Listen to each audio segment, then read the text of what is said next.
ഞാൻ കമൽ സാറിൻ്റെ അടുത്ത് പറഞ്ഞു, സാറേ എനിക്കൊരു വില്ലൻ വേഷം തരുമെന്ന് ചോദിച്ചു അങ്ങോട്ട് വന്നു. കമൽ സാധാരണ വില്ലൻ വേഷം ചെയ്തിട്ട് എനിക്കൊരു നായക വേഷം തരുമെന്ന് ചോദിച്ചു വരുന്ന സമയത്ത് നീ വില്ലൻ വേഷം ചെയ്തുകൊണ്ട് വന്നാൽ ഞാൻ പറഞ്ഞു ജീവിച്ചു പോകണ്ടേ.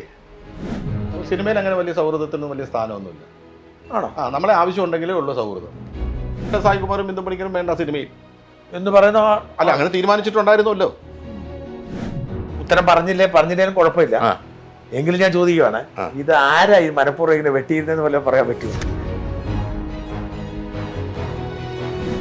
റോഷാക്കൊക്കെ ചെയ്തപ്പോൾ ചോദിച്ചു, എന്ത് ചേച്ചി ഇത്രയും കാലം അഭിനയം നിർത്തിയതാണോ, അഭിനയം എന്തുകൊണ്ട് വന്നില്ല? വിളിച്ചില്ല എന്നുള്ളതാണ് സത്യം. അന്ന് മദ്യപാനം തുടങ്ങിയ ആ സമയത്തായിരിക്കും. മദ്യപാനം തുടങ്ങിയ സമയത്താണ് ഞാൻ നാടകം കളിക്കുന്ന സമയത്ത് മദ്യപിച്ചിട്ടുണ്ട്. മദ്യപാനമൊന്നും അല്ല എൻ്റെ വിഷയം. അത് കൊട്ടാരക്കര ചെയ്യുന്നവർ മദ്യപിക്കുന്നതിൻ്റെ പേര് എന്നാൽ പിന്നെ മൗനം ഇരുന്നോട്ടെന്ന് വെച്ച് ചാർത്തി തന്നൊരു സംഭവമാണ്.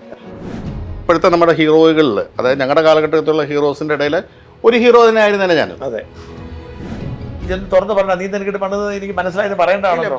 അതില്ല, ഞാൻ വെച്ചാൽ ഇപ്പം ഹാപ്പി അല്ലേ എന്ന് ചോദിച്ചിട്ടല്ലേ.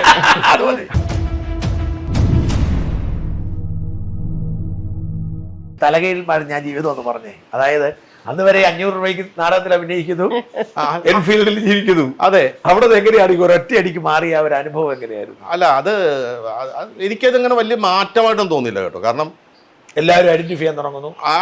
അത് എനിക്കൊരു ബുദ്ധിമുട്ടായിട്ടാണ് തോന്നിയത്. കാരണം നമ്മൾ അതുവരേക്കും തട്ടുദോശ അടിച്ച് വഴിയിൽ നിന്ന് മുള്ളി ആ കളി ഷാപ്പിൽ കയറി ഒരെണ്ണം അടിച്ച് അവിടുത്തെ ഒരു മുട്ട നിന്ന് അങ്ങനെയൊക്കെ നമ്മൾ ശീലിച്ചിട്ട് പെട്ടെന്നില്ലേ ഈ അടച്ചിട്ട മുറിയിലിരിക്കുക, പുറത്തോട്ടിറങ്ങുമ്പോഴത്തേക്ക് ആൾക്കാരുടെ ശല്യം അങ്ങനെയൊക്കെ വരുമ്പോഴത്തേക്ക് ആദ്യം എനിക്കതൊരു ഒരു സഫോക്കേഷൻ നമുക്ക് ഉണ്ടാകുന്ന പോലെ ആയിരുന്നു. വെച്ചാൽ ഷോ ഇത് എന്ത് ഇവരുടെ മറുപടി പറയും, എന്താണ് ഇവരിങ്ങനെ, അങ്ങനെ അതുവരെ നമ്മളെ ശ്രദ്ധിക്കപ്പെട്ടിട്ടില്ലല്ലോ. പിന്നെ നോക്കുമ്പോൾ കാശ് അധികം കയ്യിൽ വരുന്നു, ഇതെന്ത് ചെയ്യും എന്നുള്ളത്. അപ്പോൾ അതൊക്കെ ആദ്യത്തെ സമയങ്ങളിലൊക്കെ ഒരു പകപ്പുണ്ടായിരുന്നു. ഇത് എന്ത് ചെയ്യണം, ഏതാ ചെയ്യേണ്ടതെന്നുള്ളൊരു അതൊരു കുറച്ച് ഒരു വർഷം വരെ അതൊക്കെ ഉണ്ടായിരുന്നുള്ളൂ. അത് കഴിഞ്ഞിട്ട് മാറി, ഇങ്ങനെ ചെയ്താൽ അങ്ങനെ ചെയ്യാം, ഇത് വെച്ച് അങ്ങനെ ചെയ്യാം, ഇത് വെച്ച് പിന്നെ അതങ്ങോട്ട് സെറ്റായിപ്പോയി. അല്ല, പിന്നെ അന്ന് മദ്യപാനം തുടങ്ങിയ ആ സമയത്തായിരിക്കും. മദ്യപാനം തുടങ്ങിയ സമയത്താണ് ഞാൻ നാടകം കളിക്കുന്ന സമയത്ത് മദ്യപിച്ചിട്ടുണ്ട്. മദ്യപാനമൊന്നും അല്ല എൻ്റെ വിഷയം. അത് കൊട്ടാരക്കര ചെയ്യുന്നവർ മദ്യപിക്കുന്നതിൻ്റെ പേര് എന്നാൽ പിന്നെ മൗനം ഇരുന്നോട്ടെന്ന് വെച്ച് ചാർത്തി തന്നൊരു സംഭവമാണ്.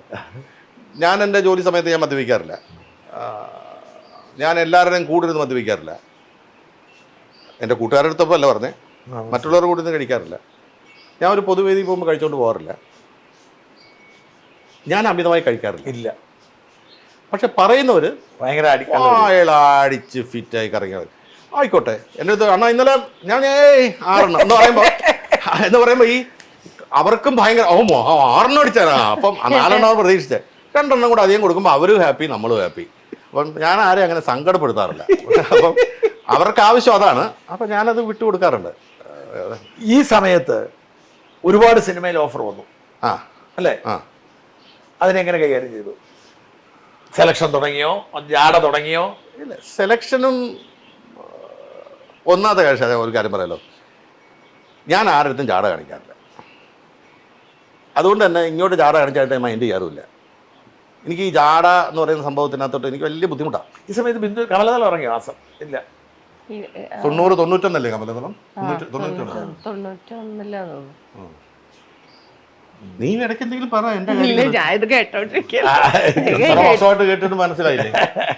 ഞാനിത് കേട്ടിട്ടുള്ളതാണ്.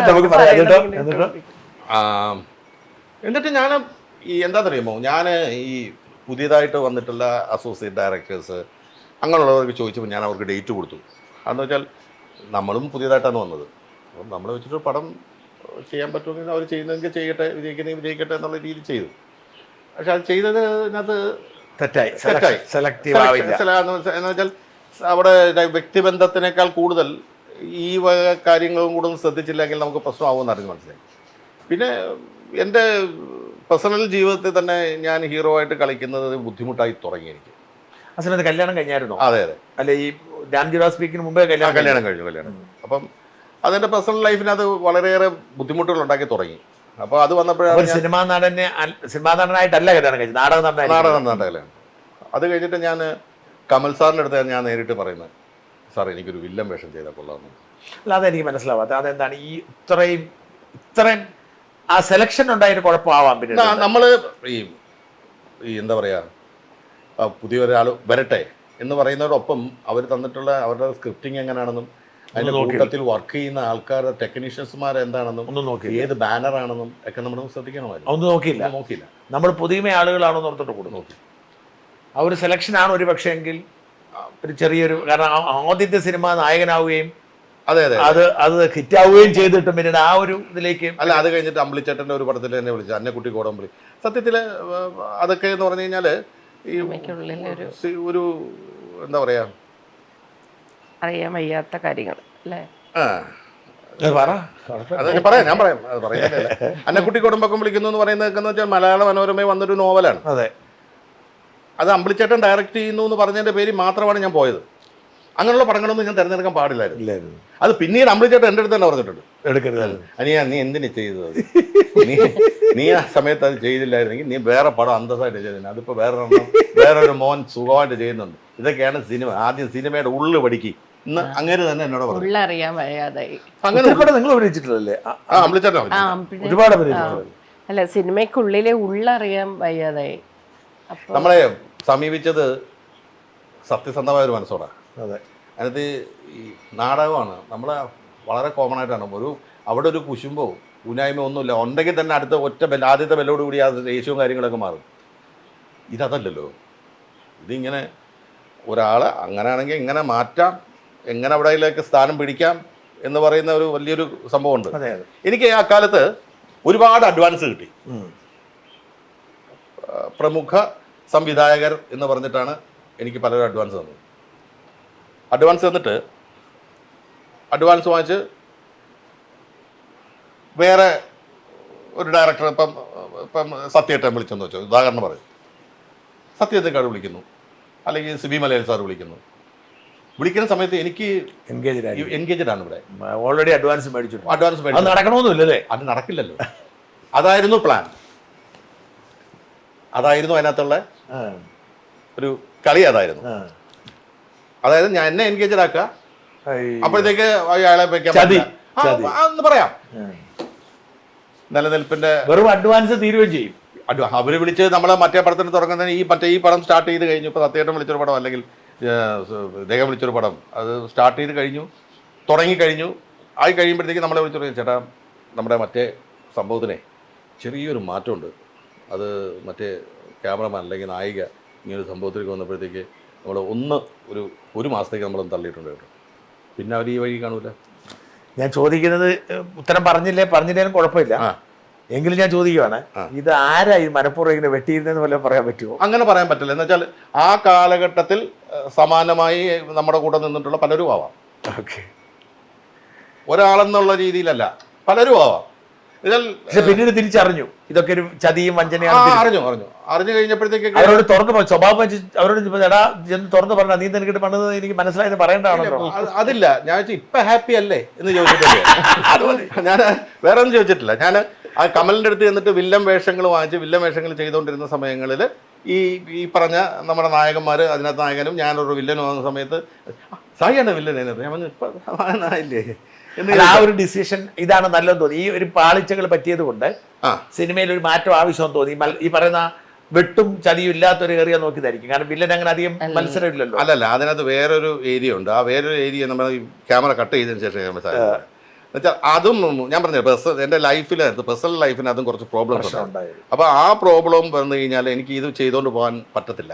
അപ്പോൾ അതുകൊണ്ട് ഞാൻ വിചാരിച്ചു എന്നാൽ പിന്നെ വില്ലൻ വേഷങ്ങൾ ചെയ്യുമ്പോഴത്തേക്ക് നമുക്ക് സ്വസ്ഥ സമാധാനത്തിൽ പോകാം. പിന്നെ ബേർഡൻ ഇല്ലല്ലോ. പടം ഓടിയ നായകനും കൊള്ളാം, പടം ഓടിയില്ലെങ്കിലും നായകനും കൊള്ളാം. നമുക്ക് കിട്ടാനുള്ളത് നമുക്ക് കിട്ടുകയും ചെയ്യും. അപ്പോൾ അതാണ് കുറച്ചുകൂടെ. പിന്നെ ഒറ്റയ്ക്ക് നിന്ന് കളിക്കാമല്ലോ. ഈ ഇതും നായകനൊക്കെ ആകുമ്പോൾ ആരുടെയൊക്കെ സപ്പോർട്ടാണ്, ഫുൾ സപ്പോർട്ട്. ഈ വില്ലൻ്റെ വരെ സപ്പോർട്ടുണ്ട്. ഈ വില്ലൻ ആരുടെ സപ്പോർട്ടല്ല, ആരുടെ സപ്പോർട്ടും ഇല്ല. ഒറ്റയ്ക്ക് നിന്ന് കളിക്കണ്ടേ. പിന്നെ ബാക്കി നിൽക്കുന്ന ചില ഗുണ്ടകളെ പോലെ നിൽക്കുന്ന കുറച്ച് ആൾക്കാരും അല്ലാതെ ഇയാൾക്കാരാ ഉള്ളത്. ഈ ഒരു നായകനിൽ നിന്ന് വില്ലനിലേക്കുള്ള ട്രാൻസ്ഫോർമേഷൻ അത് എളുപ്പമായിരുന്നോ? അതെന്താന്ന് വെച്ചാൽ ഞാൻ റാംജി റാവുവിനകത്ത് തന്നെ ഉണ്ടല്ലോ. ഞാൻ റാംജി റാവുമായിട്ട് തന്നെ അതിനകത്ത് പറഞ്ഞത്, ഞാൻ റാംജി റാവു നിങ്ങളുടെ മകൻ എൻ്റെ കസ്റ്റഡിയിലാണ്, ഇത്ര ലക്ഷം രൂപ കൊണ്ടു തന്നില്ലെങ്കിൽ മറ്റേ ഇതിലെന്ന് പറയുന്നത് അതൊരു വില്ലനിസം അതിനകത്തുണ്ട്. പിന്നെ ആ നായകനാണ്, അതിനകത്ത് ആക്ഷനുണ്ട്, അതിനകത്ത് കോമഡി ഉണ്ട്, സെൻറ്റിമെൻറ്റ്സ് ഉണ്ട്. റാംജി റാവു സ്പീക്കിംഗ് എന്ന് പറയുന്ന പടത്തിനകത്ത് അഭിനയിച്ചതിൻ്റെ പേരിൽ ഏറ്റവും കൂടുതൽ ഗുണം കിട്ടിയത് എനിക്കാണെന്നേ ഞാൻ പറയുള്ളൂ. കാരണം ഞാൻ എന്തൊക്കെ രീതിയിലുള്ള പെർഫോമൻസ് എനിക്ക് ചെയ്യാൻ സാധിക്കുമെന്നുള്ളത് ആ ഒരൊറ്റ പടത്തോട് കൂടിയിട്ട് ഒറ്റ ക്യാരക്ടറോടെ ആ സിദ്ദിഖ് ലാൽ മനസ്സിലാക്കി ജനത്തിന് കൂടുള്ള നമ്മുടെ ഇപ്പോഴുള്ള സഹപ്രവർത്തകർക്ക് മനസ്സിലാക്കി കൊടുത്തു. ഇവൻ ഇത് വിളിച്ചാലും ചെയ്യും, ഇവൻ ഇത് വിളിച്ചാലും ചെയ്യിക്കാം. അതാണ് അവരുടെ അടുത്തുള്ള എൻ്റെ ഒരു കടപ്പാട് നന്ദി സിദ്ദിഖ് ലാലിൻ്റെ അടുത്ത്. ഈ വില്ലൻ അങ്ങോട്ട് തെരഞ്ഞെടുത്തും ഹാപ്പിയായി. കുറച്ച് ഇടിയുണ്ടാ മതിയല്ലോ. ആദ്യ സിനിമ അത്ര സക്സസ് ആ നായകനായപ്പോഴല്ലോ ആ തരത്തിലുള്ള ഹൈപ്പ് നിലനിർത്താൻ കഴിഞ്ഞില്ല. അതിനൊരു വിഷമമുണ്ടോ? തീർച്ചയായിട്ടും ഒരു കലാകാരൻ എന്നുള്ള നില വിഷമം ഉണ്ടാവുമല്ലോ. അത് വിഷമം ഉണ്ടാവും, തീർച്ചയായിട്ടും ഉണ്ടാവും. ഇല്ലെങ്കിൽ ഈ പറയുന്ന ഇപ്പോഴത്തെ നമ്മുടെ ഹീറോകളിൽ, അതായത് ഞങ്ങളുടെ കാലഘട്ടത്തിലുള്ള ഹീറോസിൻ്റെ ഇടയിൽ ഒരു ഹീറോ തന്നെ ആയിരുന്നേനെ ഞാൻ. അതെ, ആവേണ്ടതാണ്. അതെ, അത് എൻ്റെ ഭാഗത്തുനിന്നും കഥ തിരഞ്ഞെടുക്കുന്നതിനും സംവിധായകനെ തിരഞ്ഞെടുക്കുന്നതിനും കൂടെ വർക്ക് ചെയ്യുന്നവരെ പറയുന്നത് വേണമെന്ന് ആവശ്യപ്പെടാൻ ഞാനല്ലല്ലോ ആവശ്യപ്പെടേണ്ടത്, എൻ്റെ ജോലി അല്ലല്ലോ എന്ന് ഞാൻ വിചാരിച്ചു. പക്ഷേ അതും നമ്മുടെ ജോലിയുടെ ഒരു ഭാഗം തന്നെയാണെന്ന് പിന്നീടാണ് മനസ്സിലായി. പിന്നെ കുറച്ച് ജീവിതത്തിൽ തന്നെ സ്വന്തം പേഴ്സണൽ ലൈഫിൽ തന്നെ ഒരുപാട് പ്രോബ്ലംസായി. അപ്പോൾ അതൊക്കെ വന്നപ്പോഴത്തേക്കും നമ്മൾ മുഖാന്തരം മറ്റുള്ള ആർട്ടിസ്റ്റുകൾക്ക് ബുദ്ധിമുട്ടാവണ്ടല്ലോ എന്ന് വിചാരിച്ചിട്ട് ഞാൻ കമൽ സാറിൻ്റെ അടുത്ത് പറഞ്ഞു, സാറേ എനിക്കൊരു വില്ലൻ വേഷം തരുമെന്ന് ചോദിച്ചു. അങ്ങോട്ട് കമൽ സാധാരണ വില്ലൻ വേഷം ചെയ്തിട്ട് എനിക്കൊരു നായക വേഷം തരുമെന്ന് ചോദിച്ചു വരുന്ന സമയത്ത് നീ വില്ലൻ വേഷം ചെയ്തുകൊണ്ട് വന്നാൽ ഞാൻ പറഞ്ഞു ജീവിച്ചു പോകണ്ടേ. അതിനുശേഷം വില്ലൻ വേഷം ചെയ്തതിന് ശേഷം എനിക്ക് പിന്നെ ബാക്കിലോട്ടൊന്നും നോക്കേണ്ടി വന്നിട്ടില്ല. കോമ്പറ്റീഷൻ ഇല്ലായിരുന്നു, ഒന്നും ഉണ്ടായില്ല. ഉണ്ടായാലും എനിക്ക് വലിയ പ്രശ്നമൊന്നുമില്ല. അതിൽ കുറച്ച് അഹങ്കാരത്തോടെയും കുറച്ച് എന്താ പറയുക തൻ്റെ ഇടത്തോടും പറയും. അതിലെനിക്ക് പേടിയൊന്നുമില്ല. അതിന് എത്ര സാറെന്ന് പറഞ്ഞാലും എൻ്റെ ജോലിയിൽ എനിക്കൊരു വിഷയമേ അല്ല ആരും. എൻ്റെ ജോലി എന്നാൻ കഴിയുന്നതോളം വൃത്തിയാക്കുക എന്നുള്ള ഒറ്റ മാത്രമേ ഉള്ളൂ. അതിന് 100% കൊടുക്കാനേ ഞാൻ ശ്രമിക്കുള്ളൂ. ഇപ്പോഴും അതിൽ തുടരുന്നതിലേ സന്തോഷം. അങ്ങനൊന്നുമില്ല, ഏത് റോളാണെങ്കിലും കൊള്ളാമെങ്കിൽ എടുക്കാന്നുള്ള. വില്ലനെങ്കിൽ വില്ലൻ അല്ല, അതായിരിക്കണമല്ലോ ഒരു ആർട്ടിസ്റ്റ്. ഇപ്പോൾ ഒരു നായക വേഷം എന്ന് പറയുന്നാൽ ഒരു സൽഗുണസമ്പന്നൻ ആയിട്ടുള്ള ആൾ. ഈ അടുത്ത കാലങ്ങളിലാണ് നായകനിലും ശകലം വില്ലത്തരം വന്നു തുടങ്ങിയത്. നമ്മൾ പണ്ട് പറഞ്ഞുകൊണ്ടിരുന്നത് ആൻറ്റി ഹീറോയിൻ എന്നാണ് വില്ലനെ. അതിൽ ഹീറോയിസും ഉണ്ട്. അപ്പം ഏത് തരം വേഷം ചെയ്താലും ചെയ്യാൻ പറ്റുന്നതാണ്. ഒരു ആർട്ടിസ്റ്റിനെ സംബന്ധിച്ച് മനസ്സിൻ്റെ സുഖവും അവന് കിട്ടുന്ന അംഗീകാരവും. ടിപ്പിക്കലായിട്ട് ഒരേ സംഭവം തന്നെ ചെയ്തുകൊണ്ട് പോയാൽ ഷാജൻ ഒരു വാർത്ത തന്നെ എല്ലാ ദിവസവും പറഞ്ഞുകൊണ്ടിരുന്നത് എങ്ങനെയുണ്ടോ? ഈവൻ ഒരു രീതി തന്നെ ഒരേ സബ്ജക്റ്റ് തന്നെ പറഞ്ഞു. എനിക്ക് ഷാജന്റെ പ്രോഗ്രാം കാണുമ്പോൾ എനിക്ക് ഏറ്റവും കൂടുതൽ ഇൻട്രസ്റ്റഡ് ആയിട്ട് തോന്നിയിട്ടുള്ളത് സ്ക്രിപ്റ്റഡ് അല്ലല്ലേ നിങ്ങൾ പറയുന്നത്. യെസ്, എനിക്കതങ്ങനെ ഭയങ്കരമായിട്ട് ഫീൽ ചെയ്തിട്ടുണ്ട്. കാരണം സ്ക്രിപ്റ്റിങ്ങിൽ ഈ വരുന്ന ചില വാക്കുകളൊന്നും ഷാജനിൽ നിന്ന് വരാറില്ല. വളരെ മാത്രം ചില ചെറിയ പെശകൾ വരുന്നുണ്ട്. കാരണം തന്നെ പറയുന്നത്. അതെ അതെ അതെ അതെ അതെ പക്ഷെ കേൾക്കുന്നവർക്കറിയാം സ്ക്രിപ്റ്റഡ് അല്ലാത്തത് കൊണ്ടായ പെശക സാരമില്ല തോന്നും. അതായത് നമ്മളിപ്പം എഴുതി വായിക്കാതെ കേൾക്കുമ്പോൾ ചെറിയ മിസ്റ്റേക്കുകൾ, ഇപ്പൊ പേരൊക്കെ അങ്ങോട്ടും ഇങ്ങോട്ട് മാറിപ്പോകും. അതെ, നമ്മളിപ്പം സരിത നായരെ കുറിച്ചായിരിക്കും പറഞ്ഞു വരുന്നത്, പക്ഷെ കഴിയുമ്പോഴേക്കും ലക്ഷ്മി നായരായി പോയി ചിലപ്പോൾ. പക്ഷെ കേൾക്കുന്നവരറിയാം ഉദ്ദേശിച്ച സരിത നായരാണ്. ആളുകളൊക്കെ ക്ഷമിക്കും. അത് വിടും. ഞാൻ എനിക്ക് സ്ക്രിപ്റ്റഡ് അല്ല എന്ന് തോന്നുന്നുണ്ട്. അപ്പം ഈ അങ്ങനെ ഒരു സംഭവങ്ങൾ ചെയ്യുമ്പോൾ ഇപ്പം എന്താ പറയുക, ഞാനും സിദ്ദിഖ് കൂടെ ഏതൊരു പടം, സുരേഷ് ഗോപിയും നീയുള്ളൊരു പടം ഉണ്ടായിരുന്നു. നീ കുറച്ചൊരു ഇതായിട്ടുള്ള ഒരു പുതിയ കുട്ടി അഭിനയിച്ച് സസ്നേഹം സുമിത്ര. അപ്പം അതിൽ സീൻ ചെയ്തുകൊണ്ടിരുന്നിട്ട് ഞാനും സിദ്ദിഖും കൂടെ ഇങ്ങനെ ഒരു സീൻ ചെയ്തുകൊണ്ടിരുന്ന പണം അതിനകത്ത് ഡയലോഗ്സൊക്കെ നമുക്ക് പറയുമ്പോഴത്തേക്ക് ഒരുമാതിരി ഭയങ്കര ആർട്ടിഫിഷ്യലായിട്ട് ഫീൽ ചെയ്യുന്നു. അപ്പം ഞാൻ സിദ്ദിഖിൻ്റെ അടുത്ത് സിദ്ദിഖ് ഇത് നമുക്ക് പറഞ്ഞാലോടാ. സിദ്ദിഖ് പറഞ്ഞു ഞാൻ നിൻ്റെ അടുത്ത് പറയാതിരിക്കായിരുന്നു, നമുക്ക് നമ്മുടേതായ രീതിയിൽ പറയാം, കണ്ടൻറ്റ് വിടണ്ട, അത് വിടാം. അങ്ങനെ ഡയറക്ടറോട് ചോദിച്ചു, ഡയറക്ടർ ഹാപ്പി, ചെയ്തോ എന്ന് പറഞ്ഞു. അങ്ങനെ ഞങ്ങൾ അത് ചെയ്തു. ആ സിനിമയ്ക്കാണ് അവന് 2ാമത്തെ നടനുള്ള സംസ്ഥാന അവാർഡ് കിട്ടുന്നത് സിദ്ദിഖിന്. ചിലപ്പോൾ ആ എഴുതി വെച്ച പോലെ പറഞ്ഞിരുന്നെങ്കിൽ ശ്രദ്ധിക്കപ്പെടില്ല, കിട്ടത്തില്ല. നിങ്ങൾ രണ്ടുകൂടെ ഒരുമിച്ച് അഭിനയിച്ച സിനിമകളെ കുറേ ഉണ്ടോ? വളരെയധികം ഒന്നുമില്ല. കുഞ്ഞിക്കൂനലിലുണ്ട്, പക്ഷെ ഏട്ടൻ വില്ലനും ഞാൻ നമ്പിയുടെ ഇതുമായിട്ടാണ്. പിന്നെ എന്താ കൃഷ്ണപക്ഷക്കിളികൾ എന്ന് പറഞ്ഞൊരു പടം, ചിൽഡ്രൻസ് ഇതുപോലെ ഫിലിം ഞങ്ങൾ രണ്ടുപേരും ഒരുമിച്ചിട്ടുണ്ട്. നമ്മുടെ ജെ.സി. സാറിൻ്റെ ബ്രദർ ഉണ്ടല്ലോ, കുഞ്ഞുകുഞ്ഞിലാണ് പുരസ്കാരം കിട്ടുന്നത്, അവാർഡ്. അവാർഡ് കിട്ടിയത് അവാർഡ് കിട്ടിയത് ജയരാജന്റെ പടത്തിനാണ്. അല്ല അല്ല മറ്റേ ആ പടം. അല്ല ആനന്ദഭൈരവി. ആനന്ദഭൈരവി. അപ്പോൾ അത്തരത്തിലുള്ള അംഗീകാരങ്ങളൊക്കെ കിട്ടിയെന്നല്ല കൂടുതൽ കിട്ടേണ്ടതല്ലായിരുന്നോ കുറച്ചുകൂടെ ഒക്കെ? അതെ ഇത് ഞാനൊരു കാര്യം പറയട്ടെ. 1500 2000 സിനിമയോട് അഭിനയിച്ചാണ് മിസ്റ്റർ ജഗദീഷ്.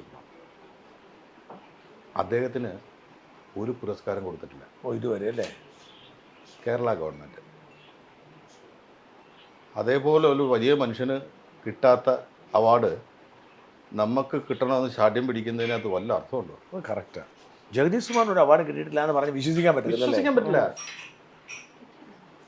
അങ്ങനെ ഒരു നടൻ കിട്ടിയിട്ടില്ല. പക്ഷെ പലരുടെയും മനസ്സിൽ അതൊരു അവാർഡായിട്ട് കിട്ടിയിട്ടുണ്ട് ജനങ്ങളുടെ മനസ്സിൽ. അതുകൊണ്ടാണ് വിശ്വസിക്കാൻ പറ്റാത്തത്. ജനങ്ങളുടെ മനസ്സിനകത്ത് അങ്ങേർക്ക് അദ്ദേഹത്തിന് ഇഷ്ടം പോലെ അവാർഡ് കിട്ടിയിട്ടുണ്ടെന്നാണ് മനസ്സിൽ.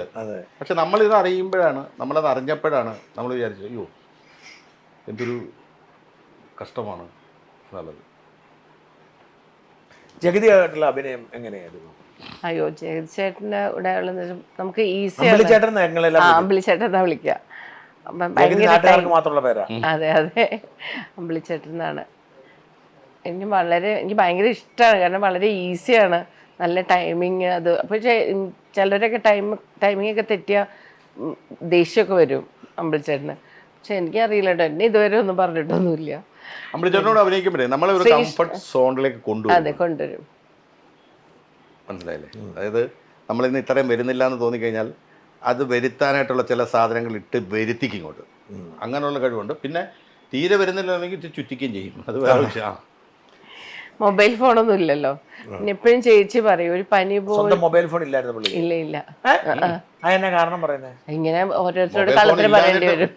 അല്ല മൊബൈൽ ഫോൺ ഇല്ലാഞ്ഞിട്ട് പോലും അമ്പിളിച്ചേട്ടൻ കിടന്ന് നോക്കാൻ പറ്റുമോ? ചിലപ്പോഴൊക്കെ ഞാനൊക്കെ എൻ്റെ അടുത്തൊക്കെ വന്ന് പറഞ്ഞിട്ടുണ്ട് അനിയ 2 മണിക്കൂർ ഞാനിവിടെ നിന്ന് കിടന്നോട്ടെ.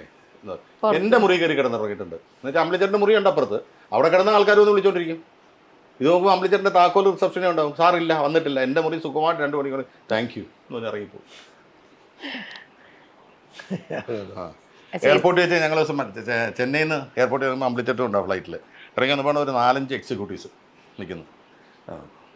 ആരോഗ്യമുള്ളവർക്ക് എന്നെ കൊണ്ടുപോകാം എന്ന് പറഞ്ഞിട്ട് അവിടെ വെച്ചിരുന്നു. ചിരിച്ചു പോയി ഞാൻ എന്താ പറയുക, എല്ലാവരും എന്നെ വിളിക്കാനാണ് വന്നേക്കുന്നത് സായി, ആരോഗ്യമുള്ളവർക്ക് എന്നെ കൊണ്ടുപോകാം. പിടിച്ചു വലിച്ച് ചേച്ചി പറയും ഒരു പനി വന്നാൽ പോലും വീട്ടിലടങ്ങിയിരിക്കില്ല, ഷൂട്ടിന് പോകും. അത്ര സിനിമ ഡെഡിക്കേഷൻ ഭയങ്കര. എൻ്റെ അടുത്ത് പറയും അനിയാ നമ്മൾ ഇതിന് അച്ചാരം വാങ്ങിച്ചാൽ നമ്മൾ ചെയ്യണം. ഞാനും കൂതറ പടങ്ങൾ ചെയ്തിട്ടുണ്ട്. എന്നിട്ട് പറഞ്ഞാൽ കൂതറ പടം കാശിന് വേണ്ടിയിട്ട്, അല്ലാതെ വേഷങ്ങൾ ഞാൻ ചെയ്തിട്ടുണ്ട്. പിന്നെ പുരസ്കാരം എനിക്കൊരു വിഷയമല്ല. ഈ സിനിമയിലുള്ള അതേ സ്റ്റൈൽ തന്നെ ആ സംഭാഷണത്തിനും പലപ്പോഴും അത് തന്നെ. വളരെ അറിവുള്ള ഒരു മനുഷ്യനാണ്. ഒരു കാര്യത്തിലും എല്ലാ കാര്യത്തിലും നല്ല അറിവുള്ള കാര്യങ്ങളിലും.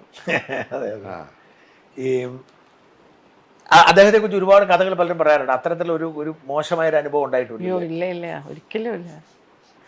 ഞാൻ എവിടെയും ഞാൻ കേട്ടിട്ടില്ല കേട്ടോ. പിന്നെ ഞാൻ കേട്ടത് ഇതുപോലെ ഓരോ കേസുകൾ വരുമ്പോൾ ഇതിലുണ്ട് എന്നൊക്കെ പറയണല്ലാതെ നമ്മുടെ കണ്ണിന്റെ മുമ്പിൽ അങ്ങനത്തെ ഒരു മനുഷ്യനായിട്ട് നമ്മൾ കണ്ടിട്ടേ ഇല്ല. ആരോടും ബിഹേവ് ചെയ്യണ കണ്ടിട്ട്. ഒന്നാമത്തെ കാര്യം അതിനുള്ള സമയമൊന്നും ഇല്ല.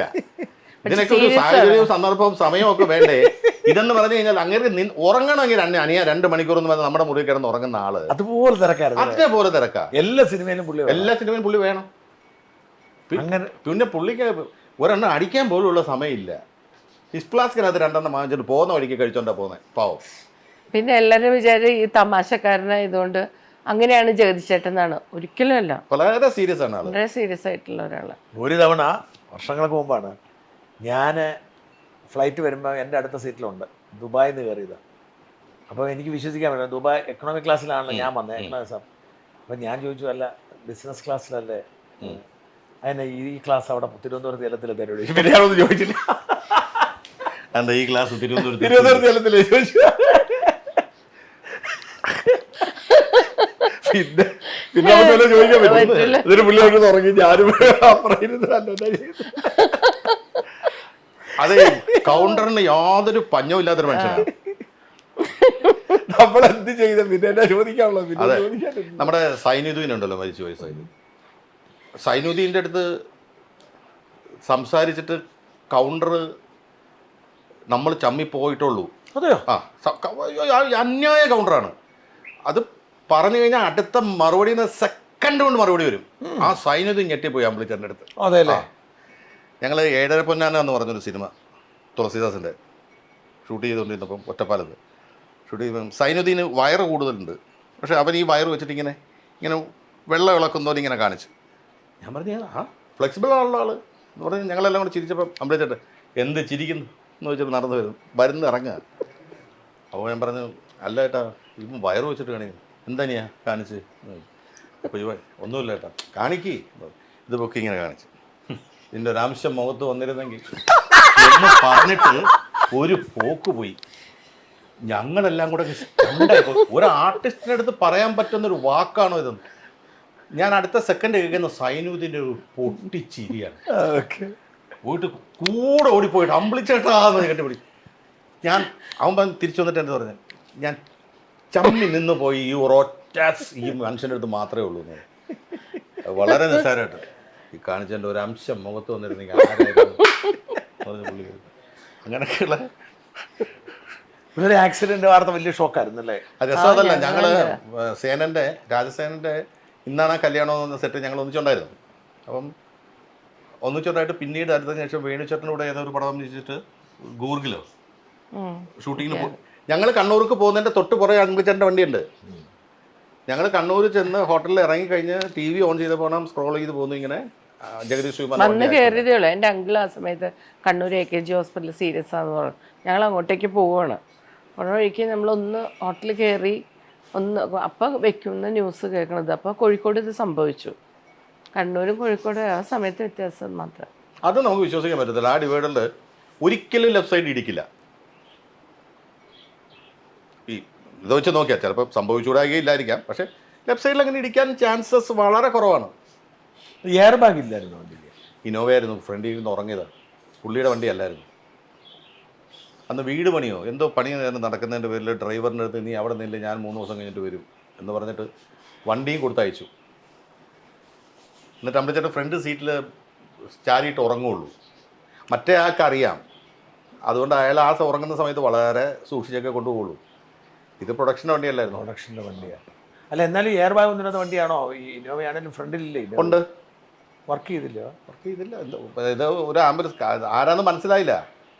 ആംബുലൻസിനകത്തുനിന്ന് ഇങ്ങനെ കൈ എടുത്ത് കാണിച്ചപ്പം ചോര കൊണ്ടുവന്നപ്പം അവരാരോ വന്നപ്പോൾ അവരെടുത്ത് ഹോസ്പിറ്റലിലേക്ക് കൊണ്ടുപോയി. അവിടെ ചെന്ന് ക്ലീനപ്പ് ചെയ്തപ്പോഴാണ് ആളിതാണെന്ന് മനസ്സിലാവുന്നത്.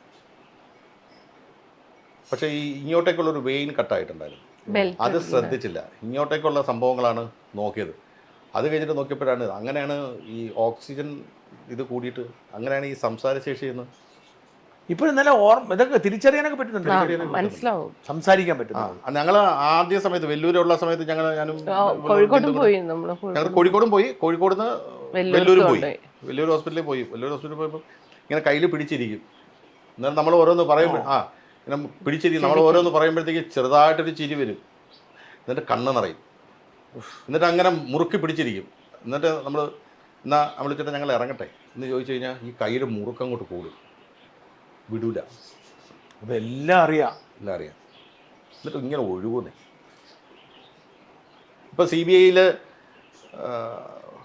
5ാമത്തെ ഇതിനകത്ത് അഭിനയിച്ചല്ലോ അമ്പിളിച്ചേട്ടൻ. അതെങ്ങനെ അഭിനയിക്കാൻ പറ്റുമോ? പറയുന്നത് മനസ്സിലാവുന്നുണ്ട്. മറ്റേന്ന് പറയുമ്പോൾ പെട്ടെന്ന് എക്സ്പ്രഷനൊക്കെ മാറുന്നുണ്ട്. അത് ഓർക്കുന്നുണ്ട്. ക്രോസിനെ കുരിശിൽ പിടിച്ച് കാണിക്കുന്നുണ്ട്. ഇന്നയാളാണ് മറ്റേ പറയുന്നത്. ആ പേരല്ലേ നോക്കുമ്പോൾ ചിരിച്ച് കാണിക്കുന്നതാണെന്ന്. അപ്പം സംസാരിക്കാൻ പറ്റിയാൽ പുള്ളി അഭിനയിക്കും. യാതൊരു സംശയമില്ല. സിനിമയിൽ ആരാ സുഹൃത്തുക്കളും? എനിക്കോ? എനിക്കങ്ങനെ സുഹൃത്തുക്കളെന്ന് പറയാൻ ആരുമില്ല. ഇല്ല. പിന്നെ ഇടയ്ക്ക് വല്ലപ്പോഴും സംസാരിക്കുകയും ഒക്കെ ചെയ്യുന്നത് സിദ്ധിയാണ്. ആദ്യം പോലെ അങ്ങനെ വലിയ സൗഹൃദങ്ങളില്ല. സിനിമയിൽ അങ്ങനെ വലിയ സൗഹൃദത്തിന് വലിയ സ്ഥാനമൊന്നുമില്ല. ആണോ? നമ്മളെ ആവശ്യം ഉണ്ടെങ്കിലേ ഉള്ളൂ സൗഹൃദം. നമ്മളെ ആവശ്യമില്ല എന്നുണ്ടെങ്കിൽ അത് എത്ര വലിയ ആർട്ടിസ്റ്റ് എന്ന് പറഞ്ഞാലും പൊതുവെ അങ്ങനെയാണ് സിനിമ. അങ്ങനെയാണ്. നമ്മളെ ഇപ്പോൾ ആവശ്യമുള്ള കാലഘട്ടമാണെങ്കിൽ ചുറ്റിനും 10 എണ്ണം കാണും. ചേട്ടാ, അനിയ, മക്കളെ, കുഞ്ഞുവിനെ, എന്ത് വേണം എല്ലാം തരും. നമ്മളെ കൊണ്ട് വലിയ ആവശ്യമൊന്നും ഇല്ലാന്ന് തോന്നിക്കഴിഞ്ഞാൽ അയാൾ എവിടേക്ക് ആവശ്യമുള്ളവൻ്റെ കൂടെ പോകും. പക്ഷെ നടിമാരുടെ കുറച്ചുകൂടെ ബന്ധമുണ്ടെന്ന് തോന്നല്ലേ? എനിക്കറിയില്ല. എനിക്കും പൊതുവേ ഞാൻ വന്നപ്പോൾ എൻ്റെ കുഴപ്പമാണോ എന്നുള്ളത് എനിക്ക് അറിഞ്ഞൂടാ. പക്ഷെ എനിക്ക് എല്ലാവരും ഇഷ്ടമാണ്. എല്ലാവരുമായിട്ട് ഞാൻ നല്ല കൂട്ടുമാണ്. പക്ഷെ ഈ പറഞ്ഞ പോലെ അവരുടെ പേഴ്സണൽ കാര്യങ്ങൾ അവരുടെ വീടുകളിൽ പോവുക, അല്ലെങ്കിൽ അവരുടെ സ്വകാര്യത ഇതാക്കുക, അല്ലെങ്കിൽ അങ്ങനെ അങ്ങോട്ടും ഇല്ല ഇങ്ങോട്ടും ഇല്ല. നമ്മളാകെ പോയിട്ടുള്ള അവളുടെ അടുത്താ. ഞങ്ങൾ ഈ അടുത്ത കാലത്ത് ഞാൻ പോയത് രജിഷ ഒരിക്കൽ വീട്ടിൽ വന്നിട്ടുണ്ടായിരുന്നു. വിജയന്റെ വീട്ടില് രജിഷ വിജയൻ. അവള് വന്ന് നിങ്ങൾ അങ്ങോട്ട് വന്നൂടെ, മറ്റേ എന്നാ പോവാം പറഞ്ഞാൽ അവിടെ പോയിരുന്നു വർത്താനം പറഞ്ഞു. അല്ലാതെ ഒരു ഇത്രയും കാലമായിട്ട് ഇല്ല സിനിമയില് അങ്ങനെ സൗഹൃദങ്ങൾ അച്ഛൻ കുറവാണോ മരിക്കുമ്പോഴോ സിനിമയിൽ? അല്ല, സൗഹൃദങ്ങൾ ഒരുപാടുണ്ട് കേട്ടോ. ഈ സൗഹൃദങ്ങൾ മിക്കവാറും ഞായറാഴ്ചകളിൽ ഒന്നിച്ച് കാണുന്നവരെ, അല്ലെങ്കിൽ അവിടെ ആരുടെങ്കിലും ബർത്ത്ഡേക്ക് വരുമ്പോൾ എല്ലാവരും ഒന്നിക്കുന്നവരുണ്ട്. പലരും നമ്മളെ വിളിക്കാറുമില്ല. അത് മാത്രമല്ല, നമ്മളെ അങ്ങനെയുള്ള സദസ്സ് കണ്ടിട്ടില്ലാത്തതുകൊണ്ടായിരിക്കാം ചിലപ്പോൾ വിളിക്കാത്തത്. പിന്നെ ചിലപ്പോൾ ചില രീതിയിലും ചില സമയങ്ങളിൽ നമ്മളും പെട്ടെന്ന് നിർത്തിയിട്ടുണ്ടല്ലോ നമ്മളെ ചില സംഭവങ്ങളിൽ നമ്മളും മാറ്റി നിർത്തപ്പെട്ടിട്ടുണ്ട്. വളരെ രഹസ്യമായിട്ട് സായികുമാറും ബിന്ദു പണിക്കരും വേണ്ട സിനിമയിൽ എന്ന് പറയുന്ന അല്ല, അങ്ങനെ തീരുമാനിച്ചിട്ടുണ്ടായിരുന്നല്ലോ. പിന്നെ ഇപ്പൊ ഇടക്കാലങ്ങളിലെ സിനിമ ഇപ്പൊ അടുത്ത് വന്ന് ചെയ്തപ്പോൾ റോഷാക്കൊക്കെ ചെയ്തപ്പോൾ ചോദിച്ചു, എന്ത് ചേച്ചി ഇത്രയും കാലം അഭിനയം നിർത്തിയതാണോ, അഭിനയം എന്തുകൊണ്ട് വന്നില്ല? വിളിച്ചില്ല എന്നുള്ളതാണ് സത്യം. ഇപ്പം വീണ്ടും സജീവമാകുന്നില്ലേ? ഇപ്പൊ നമ്മൾ വർക്ക് വന്ന് എപ്പോഴും ചെയ്യാൻ തയ്യാറാണ്. നമ്മളാരും വിളിച്ചില്ല. പിന്നെ പണ്ട് ഒരു സിനിമ ഇനി അത് നടക്കുന്നുണ്ട്, അതെ. ഇത് ആരും വിളിക്കാത്തോണ്ട് ശല്യമില്ലല്ലോ. അതല്ല, പിന്നെ ആരോടും നമ്മൾ സിനിമ നടക്കുന്നുണ്ടോ, വർക്ക് ഉണ്ടാവുമോ എന്ന് ചോദിക്കുന്ന സ്വഭാവം ഞാൻ സഹിച്ചിട്ടില്ല, കണ്ടിട്ടില്ല, ഞാനും ഇല്ല, പണ്ട് മുതലേ ഇല്ല. വിളിച്ചാ പോവും. ഏറ്റവും അവസാനം സിനിമ ഫീൽഡിൽ നടക്കുന്ന വിവരങ്ങൾ അറിയുന്നത് ഞങ്ങളാണ്. ഞങ്ങൾ ഭയങ്കര അത്ഭുതത്തോടെ ഇപ്പം സിദ്ധിക്കുകയാണെങ്കിൽ, എടാ നീ അറിഞ്ഞോ മറ്റേ ഇങ്ങനെ, അത് എന്നെ അറിഞ്ഞത്, നീ ഇപ്പോഴാണ് അറിയുന്നത് എന്നേ ചോദിക്കുള്ളൂ. അങ്ങനെ കാലിന് ആരോഗ്യ പ്രശ്നമുണ്ടല്ലോ അന്ന് ആ നാടകത്തിൽ അഭിനയിച്ചുകൊണ്ടിരുന്നപ്പോൾ ഒരു ഉണ്ടായിരുന്നു. അതിന്റെ തുടർച്ചയാണോ? അതിന്റെ തുടർച്ചയാണോ എന്ന് ചോദിച്ചു കഴിഞ്ഞാൽ ആണെന്ന് പറയാൻ പറ്റില്ല. അതെന്ന് പറഞ്ഞാൽ എനിക്ക് മുട്ടിനായിരുന്നു വേദന. ഇപ്പൊ എന്റെ ഈ പാദമല്ലേ, നമ്മുടെ കുലിസിടുന്ന ഒരു ഭാഗം, ഈ പോർഷനിലാണ് എനിക്ക് പെയിൻ. ഈ പോർഷൻ ഇങ്ങനെ, ഈ പോർഷൻ ഇങ്ങനെ അനക്കുന്ന സമയത്ത് അത്ര ഫ്ലെക്സിബിൾ അല്ല. അതിന് പരിഹാരം എന്നാ? ഓപ്പറേഷൻ ഒന്നും പാടില്ല, ഒന്നും അങ്ങനെ പറയണില്ല. ആദ്യം ബ്ലഡ് സർക്കുലേഷൻ കുറവാണെന്ന് പറഞ്ഞു. പിന്നെ ആയുർവേദമൊക്കെ ചെയ്യുമ്പോൾ സുഖമായിട്ട് നടന്നു വരും, ബ്ലഡ് സർക്കുലേഷൻ ഒക്കെ ഓക്കെ ആവും. പിന്നെ കുറച്ച് പിന്നെ എന്താന്ന് പറയാൻ അവർക്ക്. പിന്നെ അവർ കുറച്ച് പെയിൻ കില്ലറാ തരുന്നത്. ഇത് പെയിൻ കില്ലർ വെച്ച് കഴിഞ്ഞാൽ അടുത്ത കിഡ്നിക്ക് വഴി വാങ്ങിച്ചു വെക്കണ്ടല്ലോ. അത് ശ്രദ്ധിക്കണം. അതുകൊണ്ട് ആയുർവേദമോ അല്ലെങ്കിൽ എല്ലാം ചെയ്തു, ഒരുപാട് പേട്ട് എല്ലാം ചെയ്തു. എത്ര വർഷമായി? ഇപ്പൊ തീരെ നടക്കാനുള്ള ബുദ്ധിമുട്ട് വന്നു തുടങ്ങി ഒരു 1.5-2 വർഷമായിട്ടുള്ളൂ. അഭിനയത്തെ അത് ബാധിക്കത്തില്ലേ? തീർച്ചയായിട്ടും ബാധിക്കും. അല്ല, അതുകൊണ്ട് ഞാൻ എൻ്റെ അടുത്ത് കഥ പറയാൻ വരുന്നവർ ഞാൻ പറയാറുണ്ട്, നിങ്ങൾ വിചാരിക്കുന്ന പോലെ എനിക്ക് ആ കഥാപാത്രം ചെയ്യാൻ പറ്റില്ല, അതുപോലെ ഞാനില്ല. പിന്നെ തീരെ ചേട്ടാ ഇല്ല, അത് എങ്ങനെയാണെന്ന് വെച്ച് കഴിഞ്ഞാൽ അതങ്ങനെയാണ് നമ്മൾ ചെയ്യുന്നത്, ചേട്ടൻ വേണം, അങ്ങനെ പറയുന്ന സിനിമകൾ മാത്രമേ കമ്മിറ്റ് ചെയ്യാറുള്ളൂ. പൃഥ്വിരാജിൻ്റെ പടത്തിൽ ലൂസിഫറിൽ എന്നെ വിളിച്ചപ്പോൾ ഞാൻ നമ്മുടെ സിദ്ധു പനക്കലായിരുന്നു എൻ്റെ എക്സിക്യൂട്ടീവ്. സിദ്ധുവിനെ വിളിച്ചു പറഞ്ഞപ്പോൾ ഞാൻ പറഞ്ഞു, സിദ്ധു ഇവൻ പൃഥ്വിരാജ് ആദ്യം ചെയ്യുന്ന പടമാണ്, അപ്പം അതിനകത്തൊരു വേഷം എന്ന് പറയുമ്പം ഞാൻ അങ്ങോട്ട് രാഷ്ട്രീയക്കാരനാണ്, അങ്ങോട്ട് ഓടി കിടക്കുക, ഇങ്ങോട്ട് വരിക, അങ്ങോട്ട് പോകുക എന്നുള്ള പരിപാടികളൊന്നും നടക്കില്ല. എൻ്റെ പേര് ആദ്യത്തെ പടത്തിൽ തന്നെ നമ്മളായിട്ടൊരു പാര വേണ്ട, അപ്പോൾ ഞാനില്ല എന്ന് പറഞ്ഞ് വെച്ചതിന് രണ്ടാമത് വിളിച്ചപ്പോൾ ഞാൻ സിദ്ധു എന്ന് പറഞ്ഞു. സിദ്ധു അല്ല ഏട്ടാ, രാജുവാണ്. എന്താ ചേട്ടൻ പ്രശ്നം കാലിന്? ഞാൻ പറഞ്ഞു, എൻ്റെ കാലിന് നടക്കാതെ ബുദ്ധിമുട്ട്. ഓക്കെ, അതാണ് നമ്മുടെ കഥാപാത്രം. അഥവാ ഇനി ചേട്ടൻ പാടി കുത്തിയാണ് നടക്കുന്നത്, അതാണ് നമ്മുടെ കഥാപാത്രം. അതല്ല, വീൽ ചെയറിലായിരിക്കുന്നെങ്കിൽ അതാണ് നമ്മുടെ കഥാപാത്രം, നമ്മൾ പടം ചെയ്യുന്നത് കേട്ടോ എന്ന് പറഞ്ഞിട്ട് ഫോൺ കട്ട് ചെയ്തു. അല്ല, അങ്ങനെ ഒരു പറച്ചിലൊക്കെ വരുമ്പോൾ നമ്മൾ തീർച്ചയായിട്ടും സന്തോഷമാണ്. അത്രേ ഉള്ളൂ. സേതുരാമയ്യൻ ആ സിനിമയിലെ ഈ സുകുമാരൻ്റെ റോളായി മാറും, സുകുമാരനായ എങ്ങനെയാണ് മാറുന്നത്? അതെങ്ങനെയാണ് ഒരു മേക്കപ്പ്, ഒരു മേക്ക് ഷിഫ്റ്റ് സംഭവിച്ചത് എങ്ങനെയാണ്? അത് എത്തപ്പെട്ടു എന്ന് പറയുന്നതായിരിക്കും ശരി. അത് സുബോട്ടൻ ചെയ്തു വെച്ചിരുന്ന ഒരു പോലീസ് ഓഫീസറുണ്ട് കഴിഞ്ഞ CBIയുടെ അതിൻ്റെ മുമ്പിലുള്ള ഭാഗത്ത്. അപ്പം എന്നെ അതിലൊരു വേഷം ചെയ്യാൻ വിളിച്ചു.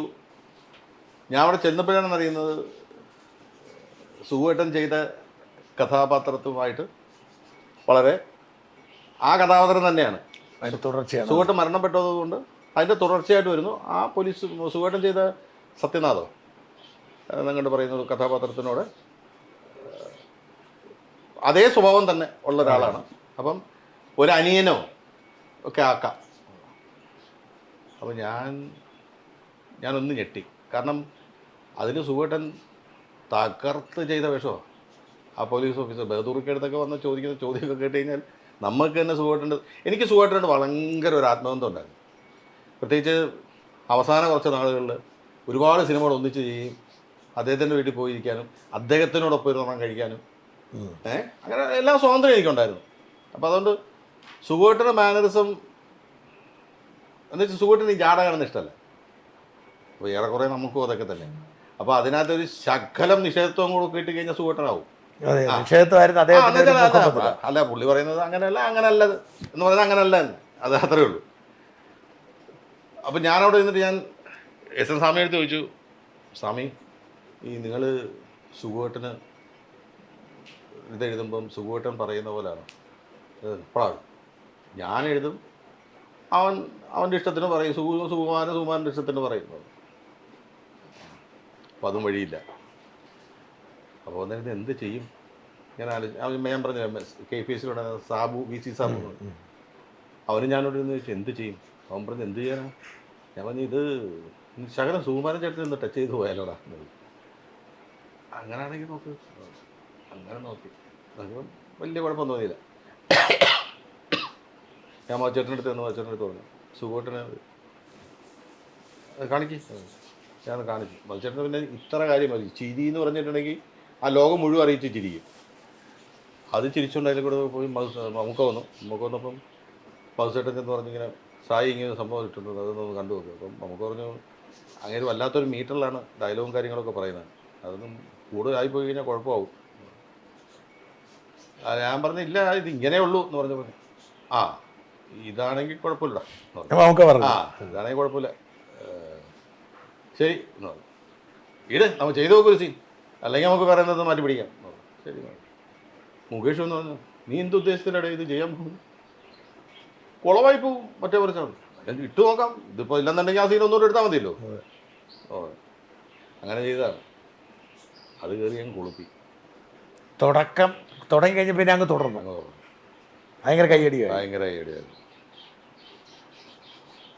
അല്ല അതുകൊണ്ടാണ് ആ കഥാപാത്രം അങ്ങനെ നിൽക്കാൻ കാരണം. അല്ല നമ്മൾ വേറൊരു രീതി ചെയ്തിരുന്നെങ്കിൽ ചീറ്റിപ്പോവുള്ളൂ, ഒന്നും ശരിയാവില്ല.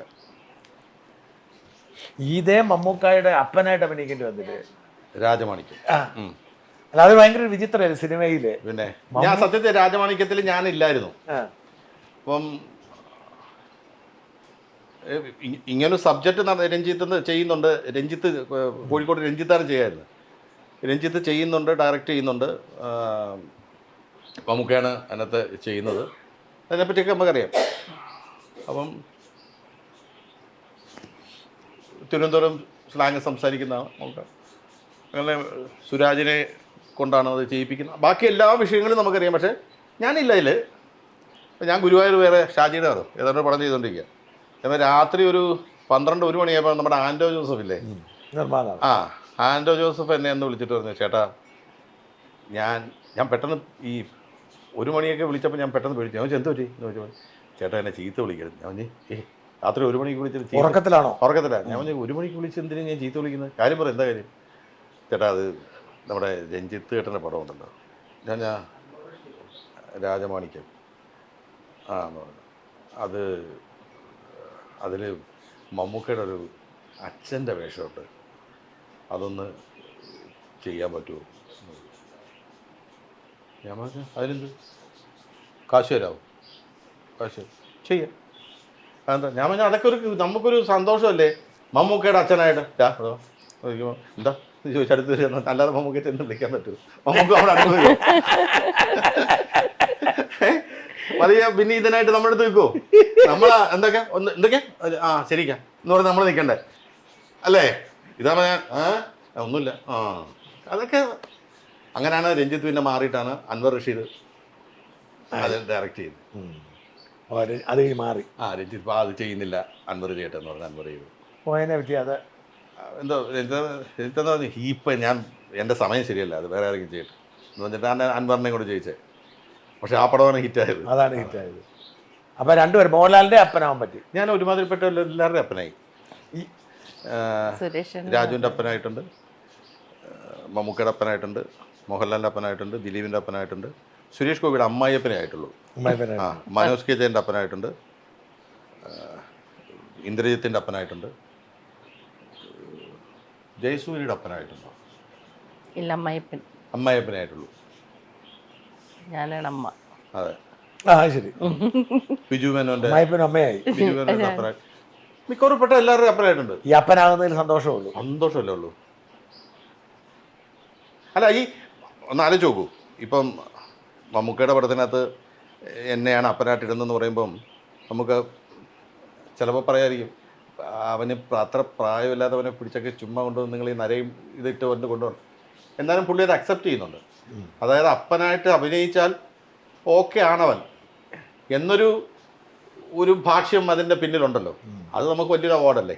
അതെ, തീർച്ചയായും. ഇപ്പോൾ അവൻ ശരിയാവത്തില്ല, എൻ്റെ അപ്പനായിട്ട് എങ്ങനെ അവൻ ശരിയാവുന്നത്, വേണ്ട വേണ്ട വേണ്ട എന്ന് പറഞ്ഞാൽ എന്നിലുള്ള ഇത് പോയില്ലേ.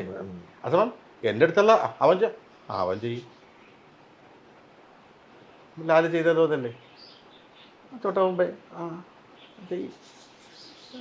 നമ്മുടെ ക്രിസ്ത്യൻ ബ്രദേഴ്സ് ചെയ്യും. ചെയ്യും. ഈ മമ്മൂക്കയോടും മോഹൻലാലിനോടുള്ള അഭിനയം, ലാലേട്ടനോടും മമ്മൂക്കയോടുള്ള അവരുടെ ജീവിതം, അവരൊക്കെ എങ്ങനെയാണ് ഇതിനകത്ത് നമ്മൾ അവരെ സമീപിക്കുന്നത്, എങ്ങനെ അവരുടെ സമീപനം എങ്ങനെയാണ്? ലാൽ സാറിനെ സംബന്ധിച്ച് പറഞ്ഞിട്ടുണ്ടെങ്കിൽ എന്താ പറയുക, വളരെ ഫ്രണ്ട്ലിയാണ്. നമ്മളടുത്ത് ഷോട്ട് എടുക്കുന്നതിന് മുമ്പ് വരെ വേണമെങ്കിൽ എന്ത് രീതിയിലുള്ള കഥകൾ വേണമെങ്കിലും പറയും, എന്ത് തമാശയും പറയും, എല്ലാം ചെയ്യും. റെഡി സാർ ആക്ഷൻ എന്ന് പറഞ്ഞു കഴിഞ്ഞാൽ സ്വഭാവം മാറുകയും ചെയ്യും.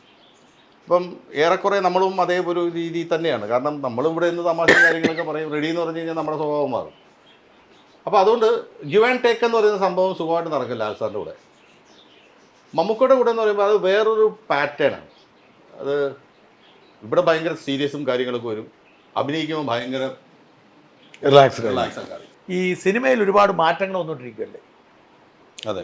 ഈ മാറ്റത്തെ എങ്ങനെയാണ് കാണുന്നത്? ഇപ്പം മമ്മൂട്ടിയും മോഹൻലാലും ഒക്കെ എങ്ങനെ തുടരുന്നു, ആ സാഹചര്യം തുടരുമ്പോൾ തന്നെ പുതിയ കംപ്ലീറ്റ് ഇപ്പം സിനിമ എന്ന് പറഞ്ഞാൽ നമ്മൾ കാണുന്നതേ അല്ല സിനിമ. ചില സിനിമകളൊക്കെ ഉണ്ട് നമ്മളിതിന് ആ ഒരു മാറ്റം നിങ്ങളെപ്പോലുള്ളവരെ ബാധിക്കുന്നുണ്ടോ, ഈ സിനിമയിലെ മാറ്റം?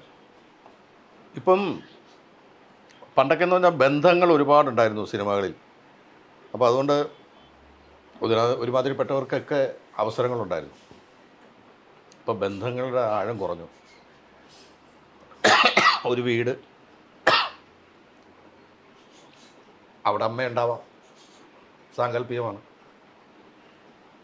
ഇറങ്ങിപ്പോന്നു, അമ്മ ഞാൻ പോന്നു, എന്നൊരു സൗണ്ട് മാത്രം മതിയാവും. അമ്മയുടെ സ്ഥാനം അത്രയേ ഉള്ളൂ. ഇപ്പോൾ അച്ഛൻ്റെ സ്ഥാനം അതൊക്കെ തന്നെ. അപ്പോൾ അങ്ങനെയുള്ള കഥാപാത്രങ്ങൾ ചെയ്തുകൊണ്ടിരുന്ന ഒരുപാട് പേർക്ക് അവസരങ്ങളില്ലാതായി. ഓക്കെ. പുതിയ കഥകൾക്കും പുതിയ അവരുടെ ആവിഷ്കാരങ്ങൾക്കും നമ്മൾ എതിരെന്നല്ല പറഞ്ഞത്. പക്ഷെ ആ പുതിയ തലമുറ എടുക്കുന്ന അതേപോലത്തുള്ള അതേപോലത്തുള്ള സിനിമകൾക്ക് വരുമ്പോഴത്തേക്ക് 450 പേരില്ലേ നമ്മൾ, മനസ്സിലായി. അതിൽ 10,000 രൂപ കിട്ടിക്കഴിഞ്ഞാൽ മരുന്ന് വാങ്ങിക്കാം എന്നാലോചിക്കുന്നവർ വരെ ഉണ്ട്. അപ്പോൾ അവർക്കൊരു ഗുണമാവൂലേ അങ്ങനെ ചില കഥാപാത്രങ്ങൾ അതിനകത്ത് ഉൾപ്പെടുത്തിയാൽ? ഓക്കെ. ഇപ്പോൾ അതായത് വളരെ കൃത്യമാണ്. അതായത് ഒരു മോഡേൺ സിനിമയിലേക്ക് വരുമ്പം ചില കഥാപാത്രങ്ങൾ ആവശ്യമില്ലാതെ വരും. ആ ഒരു സംഭവമായി ബന്ധപ്പെട്ട മുൻപിൽ വരുന്ന പലതരം ബായ്ക്കൊക്കെ. അപ്പം ആ മാതിരി ചെയ്തുകൊണ്ടിരുന്നതും കുറച്ച് ഏജ്ഡായിട്ടുള്ള ആൾക്കാർക്കൊക്കെ ഒന്നും അവർ പുറത്താവുന്നു, അവസരങ്ങളില്ലാതാകുന്നു. ഈ സിനിമയിൽ അഭിനയിച്ച് നമുക്കൊക്കെ അറിയാവുന്ന സാമ്പത്തിക പ്രതിസന്ധിയുള്ള ആളുകളുണ്ടോ? ഒരുപാട് പേരുണ്ട്. ഞാൻ എപ്പോഴും അത്ഭുതപ്പെടും. നമ്മുടെ അമ്മയുടെ സെക്രട്ടറി വരെ ആയിരുന്ന ആളല്ലേ ഗാന്ധി ഭവന്, ടി പി മാധവൻ. അത് എങ്ങനെ അങ്ങനെയൊക്കെ വന്നു പെടുന്നത്? അത് അദ്ദേഹത്തിന് നല്ല സാമ്പത്തികമുള്ളൊരു കുടുംബത്തിലുള്ള ആളാണ്. തിരുവനന്തപുരത്ത് തന്നെ വീടും കാര്യങ്ങളൊക്കെ ഉണ്ടായിരുന്ന ആളാണ്. പക്ഷേ അതൊക്കെ സഹോദരിക്കോ ആർക്കൊണ്ട് കൊടുത്തു എന്നാണ് എനിക്ക് തോന്നുന്നത്. അദ്ദേഹത്തിൻ്റെ മകൻ ഹിന്ദി സിനിമയിൽ വളരെ അറിയപ്പെടുന്ന ഒരു ഡയറക്ടറാണ്. ഇദ്ദേഹത്തിന് വൈഫും എല്ലാം ഉണ്ടായിരുന്നു. ആ വൈഫിന് സിനിമയിലേക്ക് വരുന്നത് ഇഷ്ടമല്ലാത്തതിൻ്റെ പേരിൽ ഇയാൾ സിനിമ എന്ന് പറഞ്ഞ ഭ്രാന്തു ആയതിൻ്റെ പേരിൽ ഇയാൾ മധുസാർ അവിടെ ചെന്നപ്പോൾ മധുസാറിൻ്റെ കൂടെ ഏതൊരു ഹോട്ടലിൽ റിസപ്ഷനിസ്റ്റ് ആയിരുന്നു. മധുസാറിൻ്റെ കൂടി ഇങ്ങനെ സിനിമ അഭിനയിക്കാൻ വന്നതാണ്. അവർ കൊച്ചിനെ എടുത്തോണ്ട് അവരും പോയി. അങ്ങനെ പിരിഞ്ഞാണ്. ആക്ച്വലി അവർ ഡിവോഴ്സ് ആയിട്ടുണ്ടോ എന്ന് പോലും എനിക്ക് സംശയമാണ്. മകൻ കാണാൻ ചെന്നിരുന്നില്ല. ഈ സീമാജി നായർ എന്നോട് പറയാറുണ്ട് ഈ സാമ്പത്തിക പ്രതിസന്ധി അനുഭവിക്കുന്നത്. അത് ശരിക്കും അങ്ങനെ ആളുകളുണ്ടോ? ഉണ്ടെന്ന്. ഉണ്ട്. ഇതിങ്ങനെ പോയാൽ ഇനി കൂടത്തേ ഉള്ളൂ അല്ലേ? കാരണം ഈ പഴയ കഥാപാത്രങ്ങൾക്കൊക്കെ അവസരം നഷ്ടപ്പെടുമ്പോൾ ഇതേ ഒന്നാമത്തെ കാര്യം ഈ അതായത് ഇപ്പം രൊക്കം കാശായിട്ട് ഇത്രയുണ്ടോ എന്നൊക്കെ ചോദിച്ചു കഴിഞ്ഞാൽ ചിലപ്പോൾ നമ്മുടെ കയ്യിലും കാണൂല. പക്ഷെ നമുക്ക് അതിന് വേണ്ടുന്ന കുറച്ച് സോഴ്സ് ഉണ്ട്. അവിടെ കുറച്ച് സ്ഥലങ്ങൾ, ഇവിടെ കുറച്ച് സ്ഥലങ്ങൾ, മറ്റേ സ്ഥലങ്ങൾ, കുറച്ച് സ്വർണ്ണങ്ങൾ, മറ്റേത് അത്യാവശ്യം കഴിഞ്ഞിട്ട് ഇടക്കാനുള്ള സംഭവങ്ങളെല്ലാം നമ്മുടെ കയ്യിൽ തന്നെ ഉണ്ട്. അതുപോലും ഇല്ലാത്ത ആൾക്കാരുണ്ട്. ഉള്ളതെല്ലാം അപ്പം തന്നെ ഉപയോഗിച്ച് തീർന്നവരുണ്ടാവും. സമ്പാദ്യം ഉള്ള പിന്നെ എന്നും വരുമെന്ന് കരുതി അങ്ങനെ ഇരിക്കുന്നവരുണ്ടാവും. അന്ന് തന്നെ ഉണ്ടാവും, ഇതങ്ങനെ ഉണ്ടാവും, ആ സമയത്ത് ഇങ്ങനെ വരും, അത് വരും. എന്നുവെച്ചാൽ അന്ന് ഇറങ്ങുന്ന സിനിമകളൊക്കെ അങ്ങനല്ലേ, ആവശ്യങ്ങളുണ്ടല്ലോ നമ്മളെ എന്നുള്ളതാണ്. പിന്നെ വർക്കില്ലാത്തപ്പോൾ ഈ സമ്പാദ്യത്തിന് തന്നെ വേണ്ട എടുക്കാൻ. ഒരിക്കലും വലിയ പ്രതിഫലം കിട്ടുന്ന ഒരു മേഖല ആയതുകൊണ്ട് സിനിമക്കാർക്ക് ദാരിദ്ര്യം വിശ്വസിക്കാൻ പറ്റുന്നില്ല. ഈ പറയുന്ന എല്ലാവർക്കും വലിയ പ്രതിഫലമല്ല കേട്ടോ. അതെ അല്ലേ? എല്ലാവർക്കും വലിയ പ്രതിഫലമെന്ന് ആലോചിക്കരുത്. ചിലപ്പം 10,000 രൂപയ്ക്ക് വന്ന് അഭിനയിച്ചിട്ട് പോകുന്നവരുണ്ട്. ആണോ? ഒരു സിനിമയും അതെയോ? എല്ലാവരുടെ വിചാരം ഒരുപാട് ഒരു 1.5-3 മാസം വേണ്ട ഒരു സിനിമ, 2 മാസം ഇപ്പൊ ഒക്കെ എന്ന് പറഞ്ഞാൽ 5 മാസമൊക്കെ എടുക്കുന്ന പടങ്ങളുണ്ട്. മമ്മൂക്കയുടെ പടങ്ങൾ ഇപ്പം റോഷാക്ക് തന്നെ ചെയ്ത 4 മാസത്തോളമായി. ഇത് എന്താണ് ടർബോ ചെയ്തത് 4-5 മാസമായി. അപ്പൊ അതിലൊരു കഥാപാത്രത്തെ അഭിനയിക്കാൻ വരുന്ന ആള് അപ്രധാനമുള്ള ഒരാളാണ്. എന്നാൽ പോലും നിൽക്കുമെന്ന് പറഞ്ഞാൽ 10,000-25,000 മാക്സിമം കിട്ടിക്കഴിഞ്ഞാൽ അതുകൊണ്ട് നിൽക്കുന്നവരുണ്ട്. പിന്നെ വേണ്ടതുപോലെ ധനകാര്യ മാനേജ്മെന്റിൽ പരാജയമായതുകൊണ്ട് സംഭവിക്കുന്നവരും കാണും അല്ലേ? കബളിപ്പിക്കപ്പെടുന്നവരുണ്ട്. അല്ല, ഇപ്പോഴുള്ള കാലഘട്ടത്തിൽ നിന്ന് കബളിപ്പിക്കലൊന്നുമില്ല കേട്ടോ. ഇപ്പോൾ ഒക്കെ എല്ലാം ത്രൂ ബാങ്കാണ്. ഒരു കള്ളത്തരങ്ങളോ കാര്യങ്ങളോ ഒന്നും നടക്കില്ല. പക്ഷെ അതല്ല, ഇപ്പം ബിന്ദു പറഞ്ഞ ഒരു കാര്യം കറക്റ്റാണ്. എത്ര വലിയ കുന്നായാലും നമ്മളിങ്ങനെ മാന്തി ഇരുന്നാൽ ഇത് താഴോട്ട് വരുള്ളൂ. ഇപ്പം ഇവരുടെ കയ്യിൽ കൂടി പോയാൽ ചിലപ്പോൾ നോക്കിക്കോളൂ, ഒരു 10 ലക്ഷം രൂപ ഉണ്ടെന്ന് വെച്ചോ, ഒരു 6 മാസമല്ല 2 വർഷം വർക്കില്ലാതെ ഇരുന്നെന്ന് വെച്ചോ, ഈ 10 ലക്ഷം രൂപയ്ക്ക് എത്രണ്ണം തീരും? മരുന്ന്, കറണ്ട്, വെള്ളം, വാടകയ്ക്കാണെങ്കിൽ വാടക, പിന്നെ ഇവരുടെ അങ്ങോട്ടുള്ള പോക്ക്, ഇങ്ങോട്ടുള്ള മറ്റേ ലോൺ, ഹൗസിംഗ് ലോണുകൾ തന്നെ എല്ലാ മാസം കറക്റ്റ്. പിന്നെ ഒരു കാര്യം, നമുക്ക് കിട്ടുന്ന ഒരു പടത്തിനൊരു എമൗണ്ട് ഫിക്സ് ചെയ്താ ഈ പടം തീർന്ന് ഡബിങ് വരെയും ഈ പിച്ച് പറിച്ച കിട്ടണേ. അപ്പൊ ഓരോ മാസം കിടന്നുമ്പോ ഓരോ മാസത്തെ അടവുകൾ അടഞ്ഞു പോകാനേ ചിലപ്പോൾ അത് കാണും. ഒരു ഹ്യൂജ് എമൗണ്ട് കിട്ടുന്ന ആൾക്ക് ഒരു 3-4-5 പ്രാവശ്യം കിട്ടിയാലും ആ കിട്ടുന്ന എമൗണ്ട്, ഇപ്പോൾ ഒരാൾ ഒരു 25 ലക്ഷം രൂപ വാങ്ങിക്കുന്നു, പ്രതിഫലം വാങ്ങിക്കുന്നു, അല്ലെങ്കിൽ 30 ലക്ഷം രൂപ വാങ്ങിക്കുന്നു. അഡ്വാൻസ് ആയിട്ട് അയക്ക് ഒരു 5 ലക്ഷം രൂപ തരാം, അല്ലെങ്കിൽ 10 ലക്ഷം രൂപ തരാൻ പറയുന്നത് 10 ലക്ഷം രൂപ. ആ 10 ലക്ഷം രൂപ അയക്ക് അത് ഓക്കെയാണ്. അത് 3 ലക്ഷം രൂപ ശമ്പളം വാങ്ങിക്കുന്നു,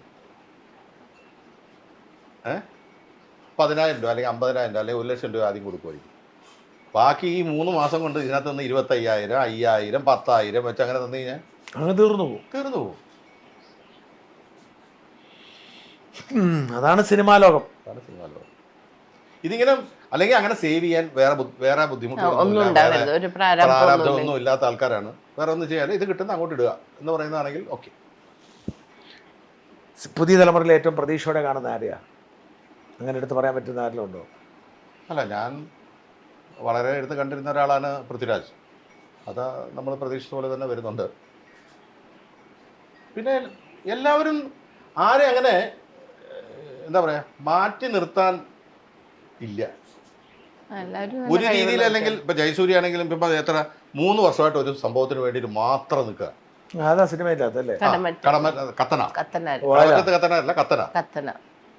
3 വർഷവും കൊണ്ട് ആ പടത്തിന് മാത്രം കോൺസെൻട്രേറ്റ് ചെയ്യുക. അപ്പോൾ ഒന്ന് ആലോചിച്ച് നോക്കാം ഡെഡിക്കേഷൻ. അതങ്ങനെ ചെയ്യുന്നുണ്ട്. പിന്നെ നമ്മുടെ ദുൽഖർ നല്ല പടങ്ങളെ ചെയ്യുന്നുള്ളൂ. അതും കൂടുതൽ പടങ്ങളും മറ്റ് ലാംഗ്വേജിലാണ് ചെയ്യുന്നത്, ഹിന്ദി കാര്യങ്ങൾ. നമ്മുടെ ആ മറ്റേ പടമുണ്ടോ, സീതായനോ എന്തോ, സീതാരാം, നല്ല പടമായിരുന്നു, നന്നായി ചെയ്തിട്ടുണ്ട്. ഭഗതാണ് എനിക്കിപ്പോൾ ഉള്ള നടന്മാരിൽ ഏറ്റവും ഇഷ്ടവും ആദരവും. ഭഗത എന്നാ അഭിനയം. ഭഗത് അങ്ങനെയാണ്.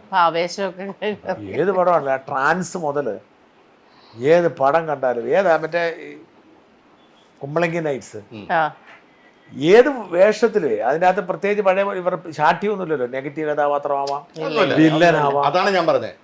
അതായിരിക്കണം ഒരു ആർട്ടിസ്റ്റിന്റെ ആറ്റിറ്റ്യൂഡ് എന്ന് പറഞ്ഞത്. അല്ല ഞാനിങ്ങനെ പോളിഷ്ഡ് ആയിട്ടുള്ള കാര്യങ്ങളെ ചെയ്യുള്ളൂ എന്ന് പറഞ്ഞു. പക്ഷെ എനിക്ക് ഏറ്റവും ഇഷ്ടം. അതാണ് ഭഗതന്റെ ഒരു സ്പെഷ്യൽ എന്ന് പറഞ്ഞു കഴിഞ്ഞാൽ എനിക്ക് കാണുമ്പോൾ തോന്നിയിട്ടുള്ളത് അവൻ്റെതായിട്ടൊരു ഐഡന്റിറ്റി ഉണ്ട്. അതെ, അത് ഇത് എൻ്റെ കൈയൊപ്പുണ്ട് ഇതില്. അതാണ് എൻ്റെ സുഖം. ആളെ കണ്ടാ പറയില്ല. അതെ അതെ അതെ. ഇപ്പം ആസിഫ് അലിയും വരുന്നുണ്ട് കേട്ടോ. ആസിഫ് അലി ആദ്യമൊക്കെ കുറച്ചൊരു കുഴപ്പം പോലെയൊക്കെ നമുക്ക് ഫീൽ ചെയ്തെങ്കിലും ഈ അടുത്ത സമയങ്ങളിൽ ഇറങ്ങുന്ന സിനിമകളിലൊക്കെ അവൻ വളരെയേറെ ശ്രമിക്കുന്നുണ്ട്. അതിനൊരു പ്രോഗ്രസ് നമുക്ക് കാണാൻ പറ്റും. ഇപ്പം ഞാനൊരു പടം ചെയ്തല്ലോ, പോലീസ്. അപ്പോൾ ചെയ്തപ്പം ആ ക്വസ്റ്റ്യനിങ് ഒക്കെ ഒരു സിവിൽ യൂണിഫോം ഇട്ടിട്ട് പോലീസുകാരൻ ചോദ്യം ചെയ്താൽ എങ്ങനെ ഉണ്ടാവും, അതിൻ്റെ ഒരു ലക്ഷണം ഉണ്ടല്ലോ. നടിമാര് പക്ഷെ പഴയ പോലെ ഇല്ല. പണ്ട് നടിമാര് നമ്മുടെ മനസ്സിൽ നിന്ന് മായാത്ത ശോഭനയാണെങ്കിലും മഞ്ജു വാര്യരാണെങ്കിലും ഉർവശിയാണെങ്കിലും അതുപോലെ ഇപ്പൊ ആരും മീര ജാസ്മിൻ ആയിരുന്നെങ്കിലും എന്തോ ഒരു നടിമാരുണ്ടായിരുന്നു. ഇപ്പൊ ഇല്ലല്ലോ അങ്ങനെ നമ്മുടെ മനസ്സിൽ നിൽക്കുന്ന നടിമാരെന്ന്. എല്ലാ കുട്ടികളും ഇങ്ങനെ വന്നു പോണം. പുതിയ കുട്ടികള് വിവാദങ്ങളിലൂടെയാണ് നമ്മൾ ഇവരെയൊക്കെ അറിയുന്നത്. എന്തെങ്കിലും പ്രസംഗങ്ങളോ ട്രോളുകളോ ഒക്കെ വരുമ്പോഴാണ് നമ്മൾ ഈ നടിമാരെ അറിയുന്നത്. അപ്പൊ എന്തായാലും ദീർഘമായൊരു സംഭാഷണമായിരുന്നു. സൗഹൃദം നമുക്ക് ദീർഘകാലം മുമ്പോട്ട് കൊണ്ടുപോകാം. കുടുംബാംഗം പോലെ തന്നെ ഉണ്ടാവും. തീർച്ചയായിട്ടും എപ്പോഴും വിളിക്കണം, സംസാരിക്കണം. നല്ല ഇടയ്ക്കിടയ്ക്ക് മെസ്സേജ് മാത്രം ഇടുന്നത് എന്താന്ന് വെച്ച് കഴിഞ്ഞാൽ ഷാജൻ എന്ത് ബിസിയിലാണ് നടക്കുന്നതെന്ന് പറയാൻ പറ്റില്ല. അപ്പൊ അതിനിടയ്ക്ക് വിളിച്ചിട്ട് ഞാനിങ്ങനെ വെറുതെ കുഴപ്പമില്ല, ഞാനും ഓരോ മണ്ടത്തരം പറയണ്ടല്ലോ എന്ന് വിചാരിച്ചിട്ടാണ് ഞാൻ. ഇടയ്ക്ക് ചിലപ്പോൾ ഞാൻ കണ്ണൂർന്ന് നോക്കുമ്പോൾ ആരോടോ സംസാരിക്കാനാണ്, അപ്പൊ ഇതിന് ഫോണിലാണ് മെസ്സേജ്. അപ്പൊ ഞാൻ ചോദിക്കുന്നത് രാത്രി സംസാരിക്കാൻ പറഞ്ഞു. രാത്രി സംസാരിച്ചാലേ അത് കിട്ടുള്ളൂ, രാവിലെ ആകുമ്പോഴത്തേക്കും നോക്കുള്ളൂ എന്ന് പറയും. Thank you. Okay, thank you.